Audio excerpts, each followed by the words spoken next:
कब विश्राम देना? अपने कानों को तब कहना कि अब कथा नहीं सुनेंगे जब भगवान का साक्षात्कार हो जाए। और साक्षात्कार ही नहीं हो, बल्कि वो अपने चरणों में जब हमें चरणों में ही मिला ले, स्वयं में मिला ले, तब कथा सुनना। इस कानों को कहिएगा ठीक है अब।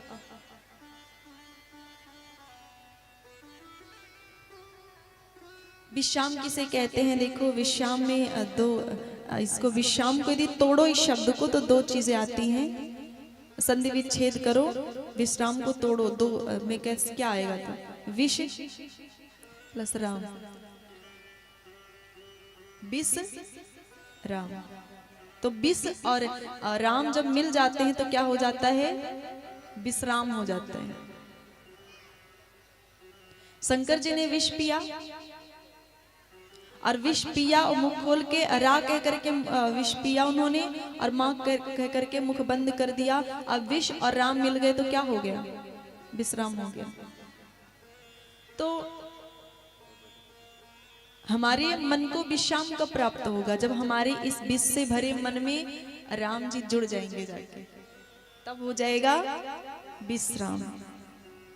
लेकिन तब तक कथा सुनना विश्राम नहीं करना है जब तक हमारे हृदय में राम जी आ ना जाए। जहां राम जी आए वहां सारे विकारों को यूं धड़ाधड़ उड़ा देंगे, जैसे बम कहीं दग जाता है, फूट क्या बम कहीं आतंकवादी रख दे तो क्या होता है? जल जाता है ना, सब फूक जाता है सब। उसी तरह से जब राम जी हृदय में जाएंगे, राम जी का नाम जाएगा, राम जी की कथा जाएगी, तो सारे विकार समाप्त हो जाएंगे। राम जी के जाते ही धीरे धीरे जो है आप आनंद को प्राप्त हो जाओगे। तो हमें विश्राम नहीं करना है। देखो एक बात राम कथा से जुड़ी है, हमेशा से जुड़ी है। राम कथा कितना भी सुनो, और राम कथा ही नहीं कोई भी कथा कितना भी सुनो पर मन नहीं भरता।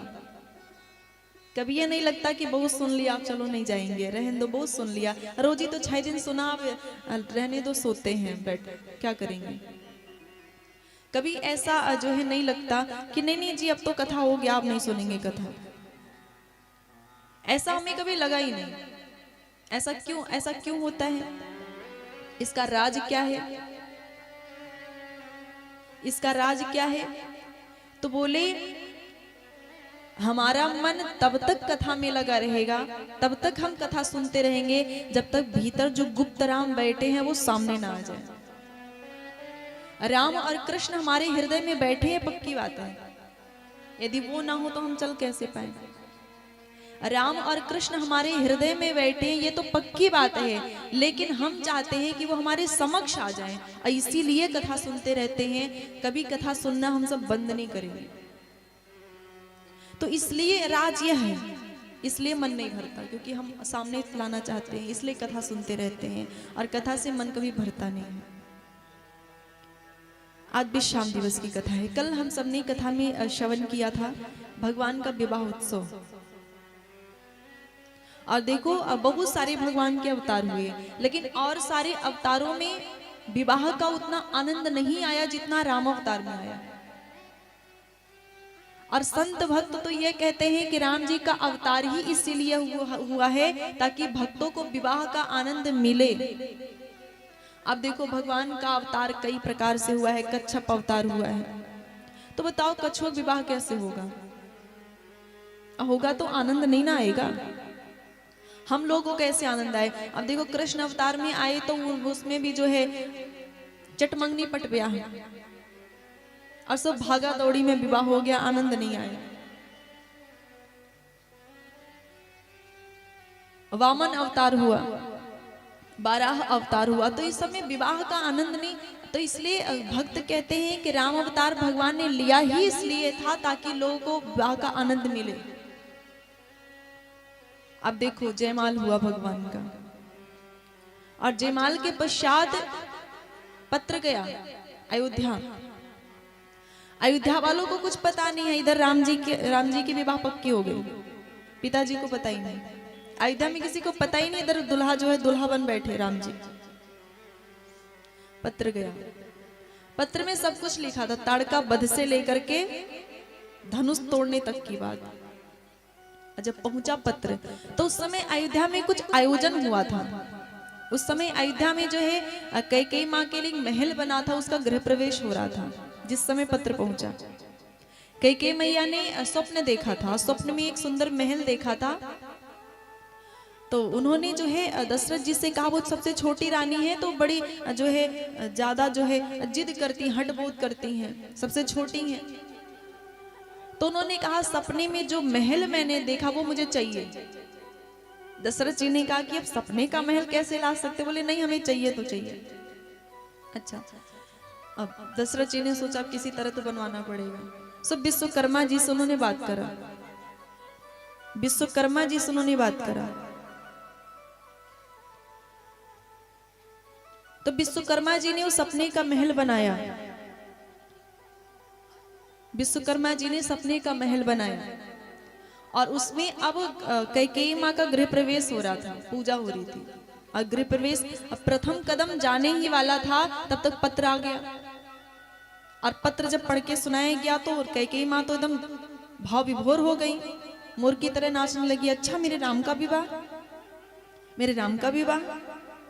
इतनी प्रसन्न हो गई, उन्होंने कहा कि ये महल, अब इस महल में मैं रहूंगी नहीं। पत्र जब पढ़ा, बोली ये इस महल में मैं नहीं रहूंगी। तो बोले इस महल को मैं दूंगी अपने राम को, अपने बहू को उपहार में। जिस महल को उन्होंने इतना जिद करके बनवाया, विश्वकर्मा जी को आना पड़ा। उस महल को जो उन्होंने तुरंत कहा नहीं, इसमें मैं नहीं जाऊंगी, तो उपहार में दूंगी। इतना प्रेम करती हैं कैकेयी मैया राम जी से।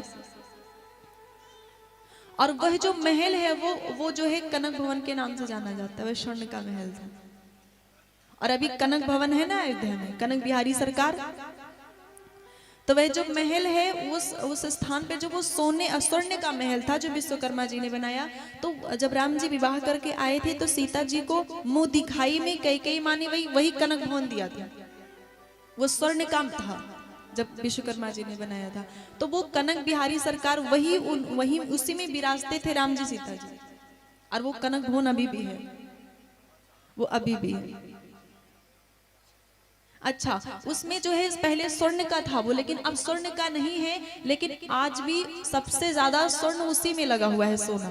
तो वह कैकेयी मैया का दिया हुआ उपहार में दिया हुआ है। यह गृह प्रवेश का कार्यक्रम हो रहा था और तभी पत्र आकर के पहुंचा। और पत्र पहुंचा तो किस प्रकार बारात की तैयारी हुई आप लोग सुनेंगे अभी, थोड़ा सा रुक करके। ताहि कोटि वैरी सम यद्यपि परम सने। तो जो राम का नहीं, वो किसी, जो राम से प्रेम नहीं कर सकता वो राष्ट्र को प्रेम नहीं कर सकता। जो राम जी को प्रेम कर सकता है वही राष्ट्र को प्रेम कर सकता है। जो राष्ट्र से प्रेम कर सकता है वही राम से प्रेम कर सकता है। दोनों, राष्ट्र को हो या राम को, दोनों एक ही बात है। तो काफी अच्छा लगा।